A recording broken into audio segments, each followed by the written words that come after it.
लगी खुद अपनी मेहमान सरफरोशी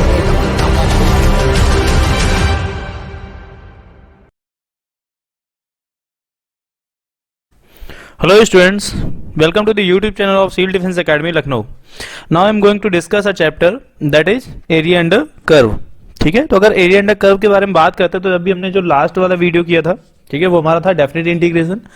इसका जो ज्योमेट्रिकल एप्लीकेशन है, ठीक है, उसको हम क्या बोलेंगे, एरिया अंडर कर्व. ठीक है.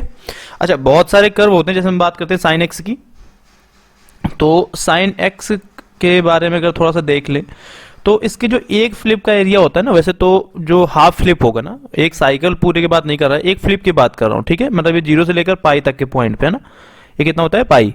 तो 0 से लेकर पाई का जो एरिया होता है वो 2 यूनिट का होता है. ठीक है, सिमिलरली इधर भी 2, इधर भी 2 और इधर भी 2. सेम कॉस में भी यही है, एक यूनिट का, एक फ्लिप का जो एरिया होगा वो कितना होगा, 2 यूनिट का. ठीक है, तो अगर जैसे मैंने डिस्कस किया था लास्ट लेक्चर में कि अगर इसको हम सॉल्व कर रहे होते हैं डेफिनेट इंटीग्रेशन में, कि हमें मान लो इंटीग्रेट करना होता है साइन एक्स डीएक्स को 0 से लेकर 2 पाई के बीच में, तो एरिया हमारा 0 हो जाता. एरिया क्या हो जाता है, 0 हो जाता, बिकॉज यहाँ पर क्या होगा कि ऊपर का 2 और नीचे का -2, तो आंसर कितना आएगा, 0.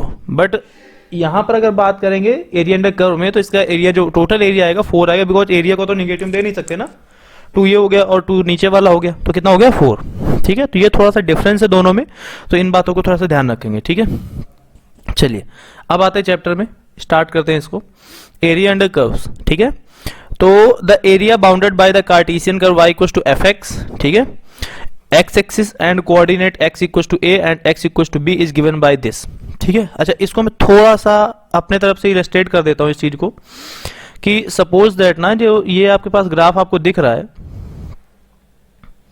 ठीक है, मान लो कि हमने ये हमारे पास y एक्सिस हो गया, ये हमारे पास x एक्सिस हो गया, और ये y बराबर fx हो गया. ठीक है, और हमको a से लेकर ये आपको पॉइंट a हो गया और ये आपको पॉइंट b हो गया, इसके बीच का एरिया कैलकुलेट करके बताना है. ठीक है, तो a से लेकर b के बीच का जो एरिया होगा तो वो ये सारा एरिया होगा, है ना, इधर वाला.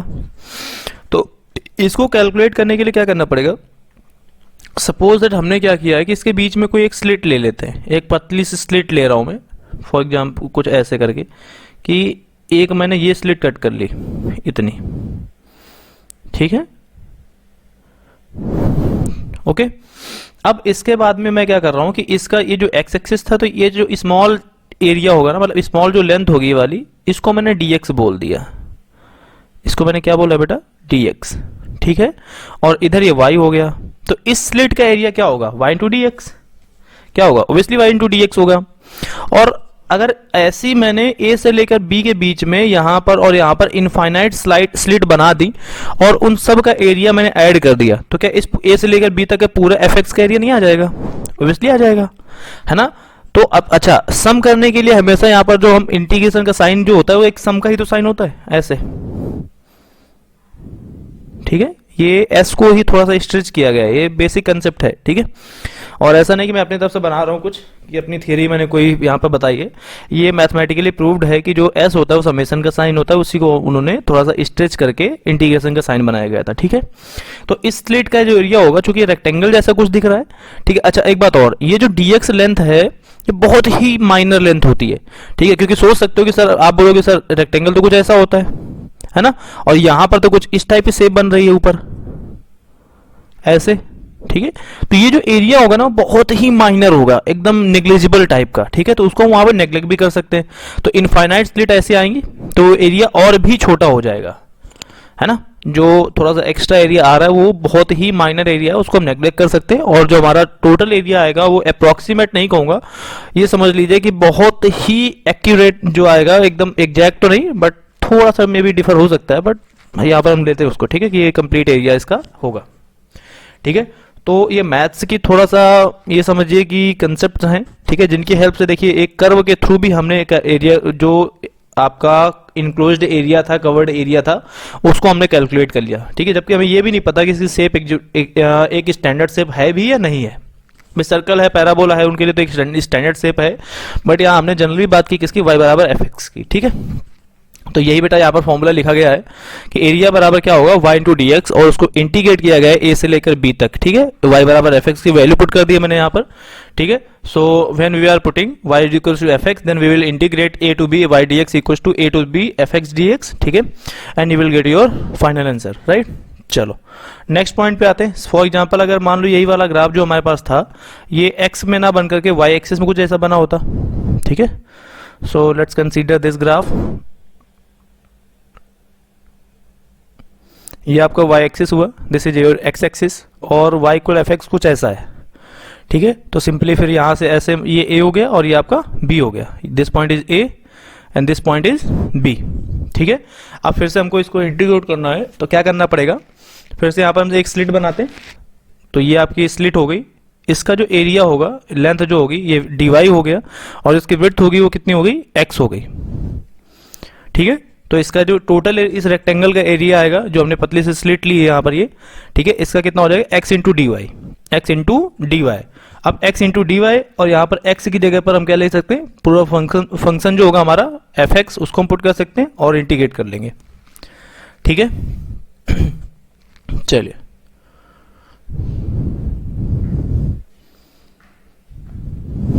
ये रहा आपका सेकंड फॉर्मूला। तो a to b y d x हो जाएगा, ठीक है, और यहाँ पर y की वैल्यू भी पुट कर सकते हो जो भी आए, ठीक है। थर्ड नंबर आते हैं, the area bounded by the Cartesian curve x equal to f y, the area bounded by the Cartesian curve x equal to f y. अब x equal to f y की बात करेंगे तो obviously ये कौन से एक्सिस पर बना होगा, y एक्सिस पर बना होगा, है ना, x equal to f y. तो यहाँ पर एरिया जो होगा वो x इंटू डी वाई होगा, ठीक है। ये जो अभी जस्ट हमने फिगर यहाँ पे डिस्कस किया था ये इसी का फॉर्मूला है, ठीक है। अच्छा यहाँ पर एक बात और है कि इस पॉइंट में जो बोला है, if the curve y equal F x lies between below the x axis तो एरिया निगेटिव हो जाएगा, और अगर अबव द x एक्सिस है तो एरिया पॉजिटिव होगा। बट दोनों ही केसेस में आपको मॉड यूज करना है, ठीक है, क्योंकि एरिया का भी निगेटिव नहीं हो सकता, करेक्ट है। चलो अब आते हैं सिमेट्रिकल एरिया। अगर बात करें सिमेट्रिकल एरिया के बारे में तो क्या होता है, if the curve is symmetrical about coordinate axis और अ लाइन और अ ओरिजिन, ठीक है, then we find the area of one symmetric portion and multiply it by the number of symmetrical portion to get the required area, है ना। कि क्या करना है कि सपोज आप यहाँ पर एक कंसीडर करते हैं, एक सर्कल कंसीडर कर रहा हूं मैं। अब सर्कल जो होता है ना वो ओरिजिन के अबाउट सिमेट्रिक होता है, ठीक है। किसके अबाउट सिमेट्रिक होता है, ओरिजिन के अबाउट। तो अगर ओरिजिन के अबाउट सिमेट्रिक, चलो मैं फिगर बना के दिखा देता हूं आपको, ये ठीक है, ये आपका सर्कल हो गया, ये दिस वन, ठीक है। और हमें इस पूरे सर्कल का एरिया कैलकुलेट करना है, ठीक है। तो हम क्या करेंगे यहाँ इस कंडीशन में कि चूंकि सिमेट्रिक फिगर है तो जो सिमेट्रिक एक्सिस होगी उसमें देख लो कितने सिमेट्रिकल पार्ट में वो डिवाइड हो रहा है। जैसे मैं यहाँ पर देख पा रहा हूँ कि एक पार्ट ये हो गया आपका, first part, second part, third part और ये फोर्थ पार्ट। अगर इन चारों पार्ट का एरिया निकालेंगे तो एकदम इक्वल आएगा। तो हम क्या करते हैं कि एक पार्ट का एरिया कैलकुलेट कर रहा हूं मैं यहाँ पर, ठीक है। इस पार्ट का एरिया मैंने कैलकुलेट कर लिया और उसको 4 टाइम मल्टीप्लाई करा देंगे जितने नंबर ऑफ सिमेट्रिकल पार्ट होंगे, राइट। तो टोटल एरिया मुझे शेप का मिल जाएगा। हर पार्ट के लिए अलग अलग कैलकुलेट करने की नीड नहीं है। और सेकंड थिंग, यहाँ पर एरिया निगेटिव नहीं होना तो आंसर कभी 0 नहीं आएगा, राइट। चलिए अब आते हैं एरिया बिटवीन टू कर्व्स, ठीक है। अब यहां पर क्या है, अभी तक तो हमने जो भी एरिया कैलकुलेट किया है तो एक कर्व के अंडर कैलकुलेट किया है। अब कितने कर्व हैं, यहां पर हमारे पास 2 कर्व हो गए, ठीक है। When the both curve intersect at the point and their common area lies between their points if the curve y1 equal f1x and y2 equal f2x where f1 of x is greater than f2 of x intersect at 2 point x equal a and x equal b, then common area between the curve is y1 minus y2 into dx a to b dx, ठीक है। Simple सा मतलब है कि 2 curve है हमारे पास। अब obviously दोनों कर्व एक दूसरे पर जो है इंक्लाइंड, मतलब एक दूसरे पर कोइंसाइड नहीं कर रहे होंगे, अलग अलग कर्व होंगे। तो डेफिनेटली एक थोड़ा सा हायर लेवल पर होगा और एक थोड़ा लोअर लेवल पर होगा। तो उस केस में जो ऊपर है और जो नीचे है, तो बड़े वाले जो ऊपर कर्व होगा उसके थ्रू जो कवर्ड एरिया आएगा वो ज्यादा होगा और जो नीचे कर्व होगा उसके थ्रू कवर्ड एरिया कम होगा। तो हम क्या करेंगे, वहां पर जो बड़ा एरिया था, ग्रेटर एरिया था, उसमें लेसर एरिया को सब्ट्रैक्ट कर लेंगे, ठीक है। और इस तरीके हमारा फाइनल एरिया आ जाएगा a to b f1x minus f2x dx। चलो मैं इसका ग्राफ बता देता हूं एक बार, है ना।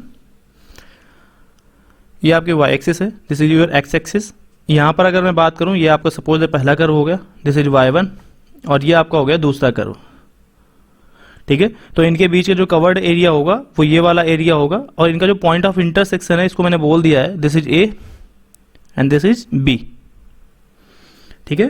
तो अब हम क्या कर रहे हैं, y1 कर्व, y1 के थ्रू जो कवर्ड एरिया था वो मैंने टोटल निकाल लिया, और y2 के थ्रू भी निकाल लिया, और y1 माइनस y2 कर दिया, है ना, कि y1 के थ्रू जो कवर्ड एरिया था उसमें y2 के थ्रू कवर्ड एरिया को मैंने सब्ट्रैक्ट कर दिया, तो हमारा फाइनल एरिया आ गया है a to b f1x minus f2x into dx, ठीक है जी। तो इस तरीके से हमारा टोटल एरिया यहाँ पे आ जाएगा। चलो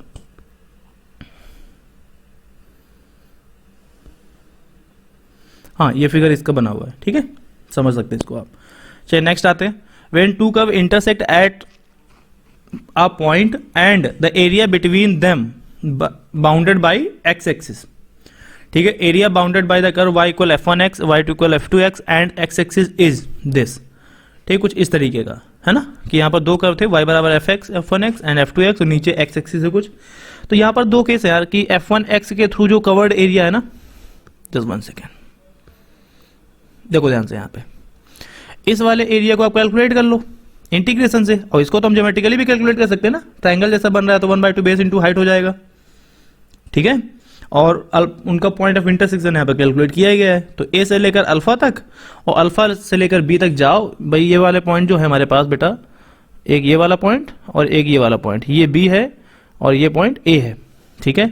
तो इस वाले पॉइंट का पॉइंट ऑफ इंटरसेक्शन निकाल लो, तो ये तो अल्फा ही होगा, है ना। तो ए से लेकर अल्फा तक कैलकुलेट कर लो एरिया, और इधर आप जो ज्योमेट्रिकली भी कैलकुलेट कर सकते हैं अगर वो लाइन है तो, और अगर लाइन नहीं है तो आप इधर भी इंटीग्रेट कर सकते हो, ठीक है।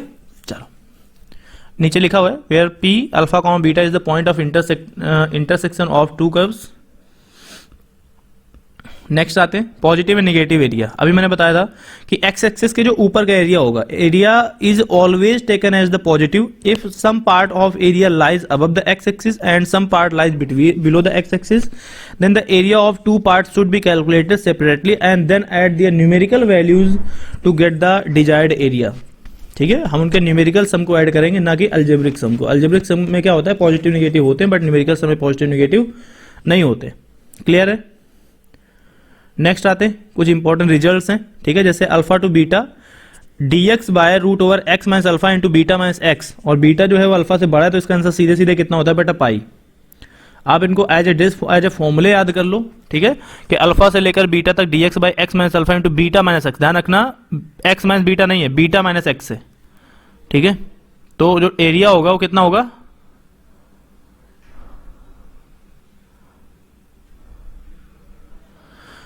पाई होगा, ठीक है। नेक्स्ट है alpha to beta x minus alpha into beta minus x d x बराबर pi by 8 into beta minus alpha का होल ऑफ स्क्वायर, ठीक है, root over x minus alpha into beta minus x d x बराबर pi by 8 into beta minus alpha का whole of square. Third number formula हमारे पास जो है, ये आपका सेकंड नंबर है, मैंने इसको हाईलाइट कर दिया है, ठीक है। थर्ड नंबर पे आते हैं, a to b root over x minus alpha into b minus x, x minus a into upon में b minus x d x बराबर आंसर होता है pi by 2 into b minus a, pi by 2 into b minus a. Next आते हैं fourth number में, fourth number क्या है, 0 to pi d x upon 1 plus sine x, answer सीधे आप याद रखेंगे बेटा, कितना आंसर होता है इसका, 2 होता है, ठीक है। नेक्स्ट आता है 0 to pi by 2 d x by sin x plus cos x, root to log root 2 plus 1, सीधे बिल्कुल आप, ये कुछ रिजल्ट्स हैं जिनको आपको सॉल्व करने की नीड नहीं है, आप इनको एज इट इज याद रखें, ठीक है, बहुत ही जल्दी आपका आंसर आ जाएगा, ठीक है। बहुत जगह पर एज ए सब्स्टिट्यूशन भी यूज करते हैं, बीच बीच में ये इंटीग्रल डायरेक्ट बनते हैं, ठीक है, डेफिनेट इंटीग्रेशन में ये, तो वहां पर आप इनको यूज कर सकते हो, ठीक है। नेक्स्ट है 0 to a d x by a square minus x square, इसकी वैल्यू कितनी होती है, पाई बाई 2, कितनी होती है, पाई बाई 2 होती है, ठीक है। नेक्स्ट फॉर्मूला है dx by x square plus a square, pi by 2a हो जाएगा, और root over a square minus x square, root over a square minus x square, ठीक है। तो उसका हो जाएगा कितना, पाई ए स्क्वायर बाई 4 या pi by 4 into A square, ठीक है। जो ये लास्ट रिजल्ट इसमें लिखा हुआ है a to b f x upon में f x plus f of a plus b minus x, इसका half into b minus a, NDA के पॉइंट ऑफ व्यू से बहुत ही इंपॉर्टेंट फॉर्मूला है। आप इसको बिल्कुल याद कर लीजिए एज ए ट्रिक, बिल्कुल आप इसको दिमाग में बिठा लीजिए। एक क्वेश्चन बहुत बार इससे पूछा गया है, ठीक है, इस प्रॉपर्टी से रिलेटेड एक क्वेश्चन बहुत बार आया है, ठीक है। एक क्वेश्चन इन मतलब हमेशा एक क्वेश्चन, कोई वो सेम नहीं एक, बट इस प्रॉपर्टी से रिलेटेड एक क्वेश्चन आता ही आता है, ठीक है। तो इसको आप लर्न कर लेंगे।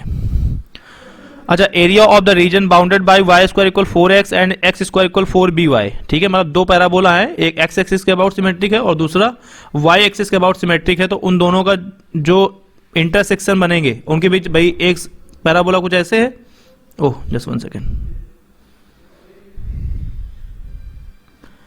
ये x हो गया y और ये x हो गया, तो एक पैराबोला ये हो गया और एक पैराबोला ये हो गया, ठीक है। तो मैं इस एरिया की बात कर रहा हूं, इसकी।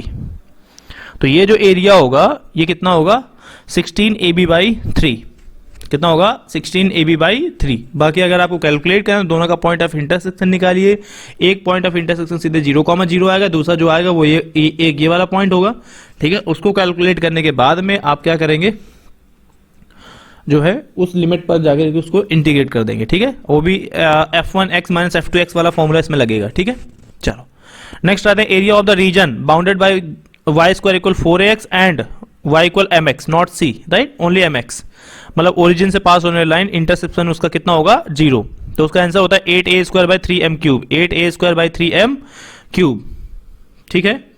नेक्स्ट आते हैं the area of the region bounded by y square equal 4x and its latus rectum, कितना होगा 8a² / 3। मतलब जो पैराबोला है और उसके लेटेस्ट रेक्टम के थ्रू जो टोटल कवर्ड एरिया वो कितना होगा 8a² / 3। लेटेस्ट रेक्टम मतलब ना विलंब, ठीक है। ये पैराबोला हो गया आपका कुछ ऐसे, तो ये जो एरिया आएगा ना ये कितना होगा 8a² / 3, 8a² / 3, ठीक है जी। चलो नेक्स्ट में आते हैं the area of the region bounded by one arc of sine ax और cos ax इज इज 2, ठीक है, बाई ए। ध्यान रखेंगे इसको, कितना होगा 2/a, बेटा ये सेपरेट है, 2/a, this one. Area of the ellipse x, ellipse का जो एरिया होता है सबसे पहले आपको पता ही है कि कितना होता है πab, कितना होता है πab, ठीक है। साइन एक्स का मैंने अभी स्टार्टिंग में बताया था कि एक फ्लिप का एरिया 2, और अगर 0 से 2π तक जाते हैं तो 4 हो जाएगा, 6π जाएंगे तो 6 हो जाएगा, 8π जाएंगे तो 8 हो जाएगा, 0 से π रहेंगे तो 2 है, 0 से 2π जाएंगे तो 4 है, 0 से 3π जाएंगे तो कितना हो जाएगा 6π हो जाएगा, 0 से 4π जाएंगे तो 8π हो जाएगा। मतलब 2 उसमें ऐड करते जाना है, ठीक है, 2 ऐड करना है ओनली। तो पहले 2 यूनिट, फिर 4 यूनिट, फिर 6 यूनिट, फिर 8 यूनिट, जैसे फ्लिप बढ़ेगी वैसे वैसे कंटिन्यू बढ़ता जाएगा। अच्छा, यही डेफिनेट इंडिकेशन में क्या होगा, अगर 2π तक है तो पूरा जो फाइनल आंसर आएगा दैट विल बी 0, बिकॉज वहां पे हम क्या लेंगे अलजेब्रिक सम लेंगे, ठीक है। चलिए नेक्स्ट आते हैं, कुछ क्वेश्चन लिए मैंने यहाँ पे, उनको 1 by 1 करके यहाँ पे डिस्कस करते हैं। क्वेश्चन नंबर फर्स्ट क्या है, the area of the area bye the curve y equal sine x between x बराबर 0 एंड x बराबर 2π। अभी बताया मैंने कि साइन x का 0 से 2π के बीच में वैल्यू कितनी आएगी 4 आएगी, वैल्यू कितनी आएगी 4 आएगी, ठीक है। तो बी ऑप्शन करेक्ट है। एयरफोर्स में भी क्वेश्चन आया है, नेवी में भी क्वेश्चन आया है, ठीक है। बाकी अगर आपको बाय प्रोसेस सॉल्व करना है तो आपके पास ये क्वेश्चन का सोल्यूशन मैंने नीचे दे रखा है, आप इसको देख ले, स्क्रीनशॉट ले लें, समझ लें, ठीक है। वीडियो पॉज करके भी देख सकते हैं। चलिए क्वेश्चन नंबर 2 पे आते हैं। क्वेश्चन नंबर 2 क्या है, the area bounded by the line, the area bounded by the line y बराबर x, x equal -1, x equal 2 and x axis. फिर से देखते हैं, ये हमारे पास कौन सी x एक्सिस होगा, ये हमारे पास y एक्सिस होगा। y बराबर x जो लाइन होती है वो कुछ ऐसे जाती है, ठीक है। नाउ x इक्वल -1, तो -1 तो यहाँ होगा कहीं, ठीक है। इसके बाद में x इक्वल 2, तो 2 यहाँ कहीं यहाँ पर, ठीक है। एंड द x एक्सिस, तो x एक्सिस ही है, तो हमें ये वाला एरिया कैलकुलेट करना है, इधर से लेकर इधर, और ये और लाइन किसकी y बराबर x की है। तो ये अगर पॉइंट कितना है 2 है और ये कितना है -1 है, तो 2 और -1 के बीच में अगर हम थोड़ा सा ध्यान दें तो ये वाली जो लेंथ है वो कितनी है 2 है, और ऊपर y बराबर x में रखेंगे तो ये भी 2 ही आएगी, है ना। तो 1/2 बेस इंटू हाइट, तो इसका एरिया हो गया 2 इधर वाले का, ठीक है। Similarly 1/2 into base into height, तो इसमें भी -1 आएगा, तो ये कितना हो जाएगा 1/2, तो 1/2 आना चाहिए, ठीक है। दोनों का एरिया ऐड कर लेता हूं, ठीक है, तो 2 प्लस 1/2 है ना, इसका 1/2 आ गया, इसका 2 हो गया, तो कितना हो गया 2 प्लस 1/2, आंसर कितना आ गया 5/2। ठीक है, तो ये देखो आ गया, जो ये है और वही आपका इस प्रोसेस से भी फॉलो करके आया करेंगे तो आंसर वही आएगा। -1 से 2 तक गए हैं, ठीक है, और उसको y dx किया है मैंने, और फिर उसमें बीच का ब्रेक पॉइंट ओरिजिन पे ब्रेक हो रहा है चूंकि फंक्शन, तो एक बार इधर और एक बार उधर, दोनों जगह पे इंटीग्रेट कर लेंगे। ठीक है, चलिए,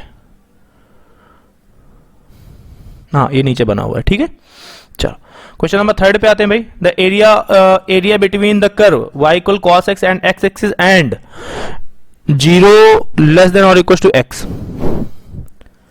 बेटा क्वेश्चन जो है ना थोड़ा सा आई थिंक मिसप्रिंट है।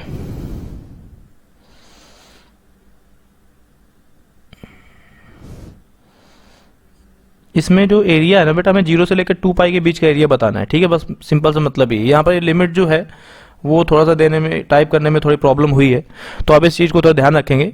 ठीक है, कि यहाँ पर क्वेश्चन में थोड़ा करेक्शन है बेटा, ये जो लिमिट है ना x जो है वो लेस देन और इक्वल 2 पाई है और ग्रेटर देन और इक्वल 0 है। ठीक है, ये लिमिट है, तो 0 से 2 पाई के बीच का एरिया कितना होता है 4 होता है। बी ऑप्शन हमारा राइट आंसर है। ठीक है, सॉल्व करने की नीड बिल्कुल भी नहीं है, आप इसको डायरेक्ट याद रखें। चलिए नेक्स्ट क्वेश्चन में आते हैं, question number 4। Area of the ellipse अभी किया था हमने बेटा, जस्ट अभी इंपॉर्टेंट रिजल्ट में मैंने इसको लिखाया था, पाई ए भी होता है, याद रखेंगे, कैलकुलेट बिल्कुल नहीं करेंगे। नेक्स्ट है the area of the region bounded by y equal mod of x minus 1 and y equal to 1। ठीक है, तो पहले ग्राफ बना लेते हैं इसका। ठीक है, तो ये हमारे पास जो ग्राफ बना हुआ है ऊपर की साइड में, ये आपका किसका है graph, mod of x minus 1 का। ठीक है, और y बराबर 1, तो y बराबर 1 लाइन ऊपर जाएगी, तो इसके बीच का एरिया ज्योमेट्रिकली चाहो तो ज्योमेट्रिकल वे में कैलकुलेट करो, अदरवाइज इधर जो होगा वो x माइनस 1 होगा। ठीक है, और जो इधर होगा वो 1 माइनस एक्स होगा, माइनस से मल्टीप्लाई करेंगे ना। ठीक है, तो इधर कैलकुलेट कर लो 2 तक और इधर भी -2 तक। ठीक है, तो 0 से 2 तक पॉजिटिव में और 0 से -2 तक नेगेटिव में। ठीक है, और इसको इंटीग्रेट कर सकते हैं, ये है, सॉरी 1 तक है ना, क्योंकि बीच में 0.1 है ना। तो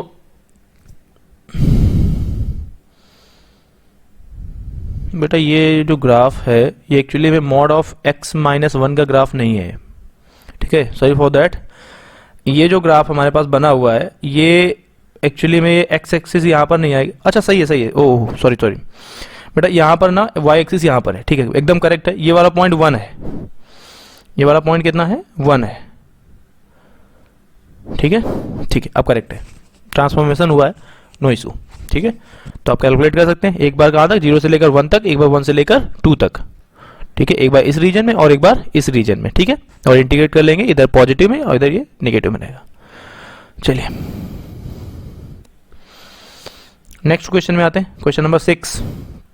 the area of the region bounded by the curve y equal mod of x minus 2 कर लेंगे अभी सिंपली, अभी जैसे -1 पे थे तो -2 पे चले जाएंगे। ठीक है, और इंटीग्रेट कर लेंगे। 7 number, the area of the region bounded by the curve y equal x square and y बराबर मॉड ऑफ x। पहले y बराबर x स्क्वायर बनाओ और फिर y बराबर मॉड x बनाते हैं, पहले ग्राफ बनाते हैं इसका। ठीक है, चलिए ये कुछ ग्राफ ऐसे बन गया है ना, y बराबर x स्क्वायर बनाया तो पैराबोला बना है, y एक्सिस के अबाउट बनेगा, और y बराबर मॉड ऑफ x बनाया है तो यहाँ पर ये कुछ ऐसे बन गया है। ठीक है, नाउ अब इसके बाद में हमको इसका एरिया कैलकुलेट करना है, तो एरिया कैलकुलेट करने के लिए हमें ये पॉइंट ऑफ इंटरसेक्शन चाहिए होंगे। ठीक है, तो उन दोनों पॉइंट ऑफ इंटरसेक्शन को मैंने यहाँ पर कैलकुलेट कर लिया, एक ये वाला पॉइंट आपका हो गया, दूसरा पॉइंट ये वाला हो गया, एक है 1,1, दूसरा हो गया -1,1। ठीक है, बस अब इसका एरिया निकाल लो। तो सिंपल सी बात है कि यहाँ पर जो एरिया होगा सिमेट्रिक फिगर है। ठीक है, दोनों ही y एक्सिस के अबाउट में सिमेट्रिक ग्राफ है, तो जो एरिया आएगा एक साइड का निकाल लो, उसको डबल कर दो। ठीक है, तो मैंने क्या किया है कि जो y बराबर x है, चूंकि वो वाली लाइन ऊपर है और नीचे वाले का एरिया छोटा होगा, तो मैंने x में x स्क्वायर का एरिया सब्ट्रैक्ट किया है। ठीक है, तो x माइनस एक्स स्क्वायर किया और उसको मैंने इंटीग्रेट किया और उसके बाद में लिमिट अप्लाई की, तो आंसर कितना आ गया हमारे पास 2 × 1/6, दैट इज 1/3। ठीक है, ये हमारा करेक्ट आंसर है। ठीक है, चलो नेक्स्ट आते हैं, अभी आपको होमवर्क क्वेश्चन है। होमवर्क क्वेश्चन क्या है आपके पास, स्क्रीनशॉट ले लीजिए, इसका जो आंसर है मुझे आप डिस्क्रिप्शन बॉक्स में बताएंगे। ठीक है, क्या लिखा हुआ है, वैसे तो 2 लाइन का नहीं 2 सेकंड का आंसर है, जो इनको पता है अच्छे से कि पाई से लेकर 10 पाई तक जाना है मॉड ऑफ साइन एक्स। जिसको मॉड साइन एक्स का ग्राफ पता है वो तुरंत बता देगा। ठीक है, क्योंकि एक एरिया के मतलब एक फ्लिप का एरिया कितना होता है 2, और मॉड साइन एक्स क्या होता है ऊपर साइड ही पूरा ग्राफ बनता है। चलिए, तो आई होप आप ये क्वेश्चन बताएंगे, ठीक है, और इसका आंसर, सॉरी क्वेश्चन नहीं, इसका आंसर बताएंगे, क्वेश्चन तो मैंने बताया आपको, ठीक है। एंड वीडियो कैसा लगा, क्या क्या इंप्रूवमेंट होनी चाहिए, ये आप जो है वीडियो के कमेंट बॉक्स में जरूर बताएं। अगर आपको कोई डिजायर टॉपिक है, वैसे तो हमने ऑलमोस्ट इंपॉर्टेंट टॉपिक सारे कवर किए हैं, ठीक है, बाकी कोई क्वेश्चन है तो आपको वीडियो में के डिस्क्रिप्शन बॉक्स में दिए गए व्हाट्सएप नंबर पे आप जो है पूछ सकते हैं, या कोई भी क्वेश्चन है तो उसमें आप जो है सेंड कर सकते हैं, ठीक है। Thank you so much, have a nice day.